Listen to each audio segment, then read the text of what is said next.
Hackers working for a Mexican cartel broke into an FBI official's phone using the data to murder informants. The Justice Department says the Sinaloa drug cartel, which was run by the kingpin known as El Chapo, also used surveillance cameras on the streets of Mexico City to track the official and those they met with.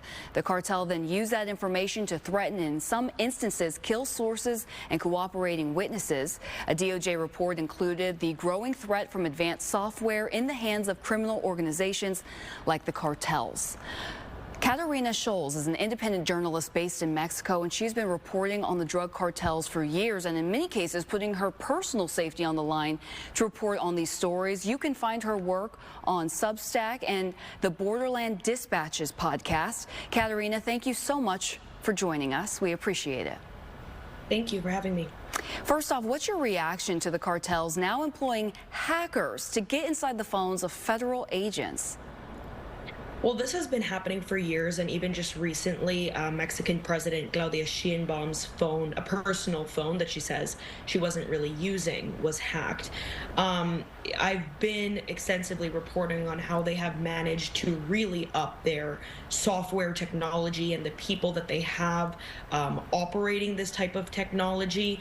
And it's not the first time we're seeing a cartel hack into a city's security cameras. I mean, in 2020, the Gulf Cartel hacked into Reynosa's camera network, and they were using that to monitor military movements. But this is a little bit different because we have the United States involved, and I certainly think that in this case it was the responsibility of the FBI to ensure that those informants or people supplying information were safe and not meeting with them in public places where they could be easily monitored and attacked based on the city's cameras around the city.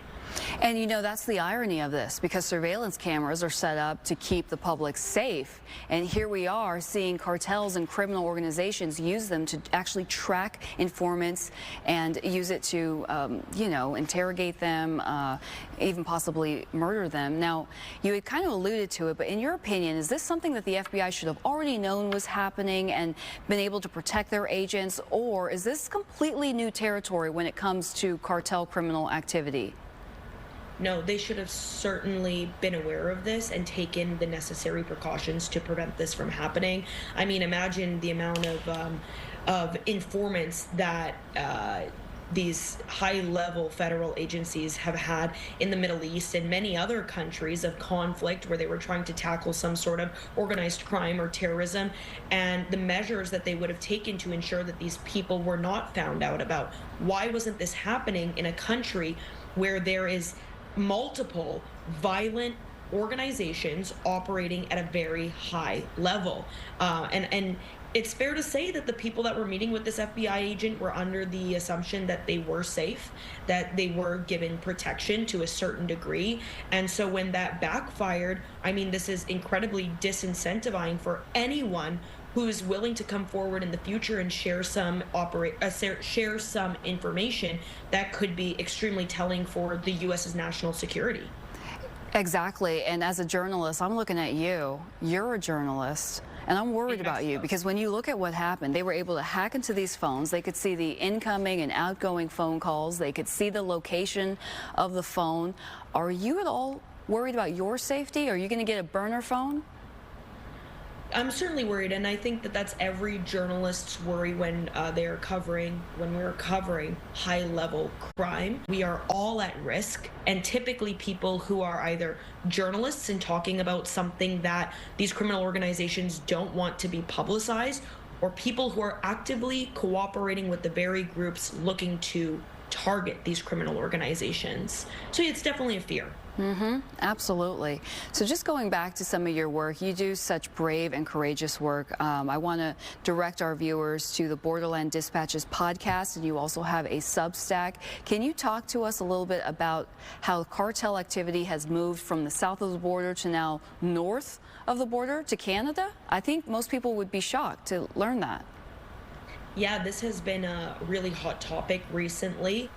There are multiple reasons why this started. It really started off with Trump's first term when the southern border was, there was this Hawkeye view on it, and the northern border is more than double the size of the southern border, and it's widely unprotected and unmonitored. And so it really allowed for simple trafficking routes. And it's also important to keep in mind that the ports in Canada, less than 1% of cargo that's coming in is monitored. And so this allowed for a massive influx and a great opportunity for these cartels to not only traffic fentanyl and import it, but to traffic the precursors and produce it domestically on Canadian soil, and then distribute it amongst their American networks through an unmonitored port system and an unmonitored large border region. This is something that doesn't surprise me. It seems to be surprising a lot of people that are following my work, as I've really dug deep into this, and it's something that was kind of unheard of, and it's because they were running these operations so widely under the radar, and Canadian law enforcement simply just wasn't cracking down on it. So you have cartels hiring hackers, going into FBI agents' phones, tracking informants, intimidating them, and killing them in some cases. You have a porous northern border. So let's just go ahead and move whatever President Trump says out of the way. Katarina, what do you think? Are American authorities winning the war on drugs, or is it just the same as always? I don't think there's ever going to be a winner in the war on drugs. I think there's a lot of people who are losing, and the war on drugs will always continue to exist because there will always be a supply and there will always be an insatiable demand, no matter what country you're in.